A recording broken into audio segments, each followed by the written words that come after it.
षटतिला एकादशी, माघ मास कृष्ण पक्ष की एकादशी।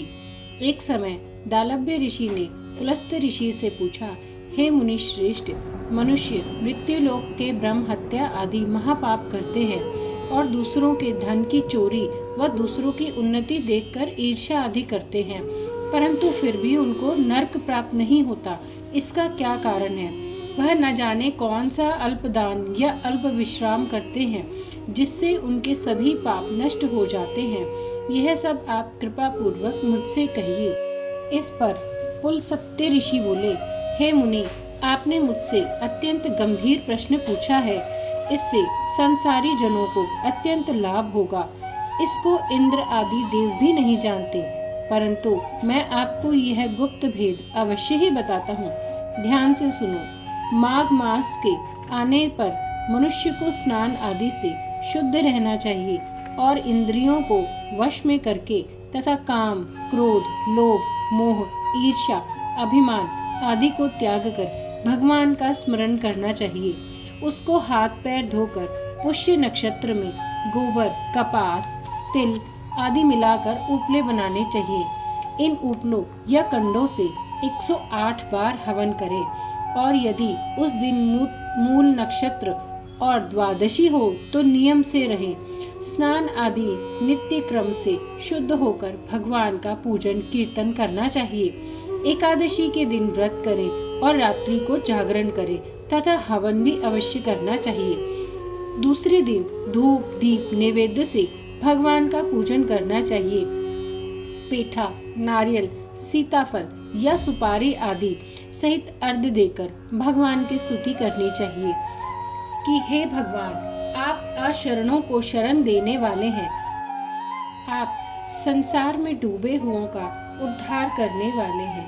हे पुंडरीकाक्ष, हे कमल नेत्रधारी, हे विष्णु भगवान, हे जगत गुरु, आप लक्ष्मी जी सहित मेरे इस तुच्छ अर्घ्य को स्वीकार कीजिए। इसके पश्चात ब्राह्मण को तिल का दान करना चाहिए। ब्राह्मण को जल भरा कुंभ या श्यामा गाय का दान भी श्रेष्ठ माना जाता है। इस प्रकार जो मनुष्य जितने तिल का दान करता है वह उतने ही सहस्त्र वर्ष स्वर्ग में निवास करता है। इस षटतिला एकादशी को 6 प्रकार से तिलों का प्रयोग करना चाहिए। पहला, तिल का स्नान, तिल का उपटन, तिलोदक, तिलोहवन, तिल का भोजन, तिल का दान। इस प्रकार 6 कर्मों को करने के कारण यह षटतिला एकादशी कहलाती है। इससे अनेक प्रकार के पाप नष्ट हो जाते हैं। एक दिन नारद ऋषि बोले, हे भगवान, आपको बारंबार नमस्कार है। इस षटतिला एकादशी का व्रत करने से क्या पुण्य मिलता है तथा उसकी क्या कथा है, कृपा पूर्वक कहिए। श्री कृष्ण भगवान बोले, हे नारद, मैं तुमसे आंखों देखी सत्य घटना कहना चाहता हूँ। ध्यान पूर्वक सुनो। प्राचीन समय में मृत्युलोक में एक ब्राह्मणी रहती थी। वह सदैव व्रत किया करती थी। एक समय वह 1 मास तक लगातार व्रत करती रही। इससे उसका शरीर अत्यंत दुर्लभ हो गया। वह अत्यंत ही बुद्धिमान थी, परंतु फिर भी उसने किसी देवता या ब्राह्मण को धन या अन्नदान नहीं दिया था। इस प्रकार मैंने सोचा कि उस ब्राह्मणी ने व्रत आदि से अपना शरीर शुद्ध तो कर लिया है और इसको वैष्णव लोक भी मिल जाएगा, परंतु कभी भी इसने अन्न का दान नहीं किया है, जिससे इसकी तृप्ति होना कठिन है।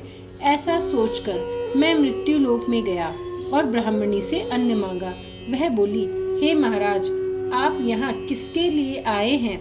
मैंने कहा, मुझे भिक्षा चाहिए। उसने मुझे एक मिट्टी का पिंड दे दिया। मैं उसे लेकर स्वर्ग लौट आया। कुछ समय बीतने पर वह ब्राह्मणी भी शरीर को त्याग कर स्वर्ग आ गई।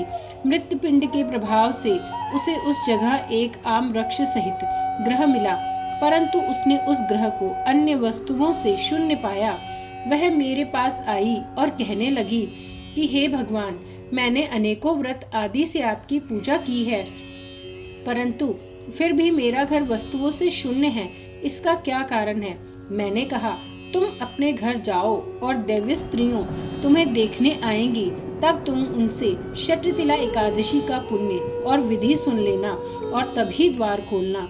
भगवान के वचन सुनकर वह अपने घर को गई और जब देव स्त्रियां आई और उसका द्वार खुलवाने के लिए कहने लगी, तब वह ब्राह्मणी बोली कि यदि आप मुझे देखने आई हैं तो षटतिला एकादशी के महत्व कहिए।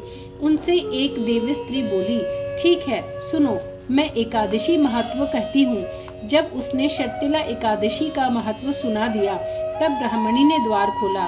देव स्त्रियों ने उसको सब स्त्रियों से अलग पाया। वह ब्राह्मणी ने भी देव स्त्रियों के कहे अनुसार षटतिला का व्रत किया और इसके प्रभाव से उसका घर धन्य धान्य से भरपूर हो गया। अतः मनुष्यों को मूर्खता त्याग कर षटतिला एकादशी का व्रत करना चाहिए।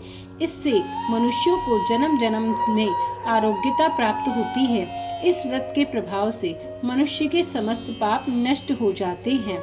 ओम नमो भगवते वासुदेवाय।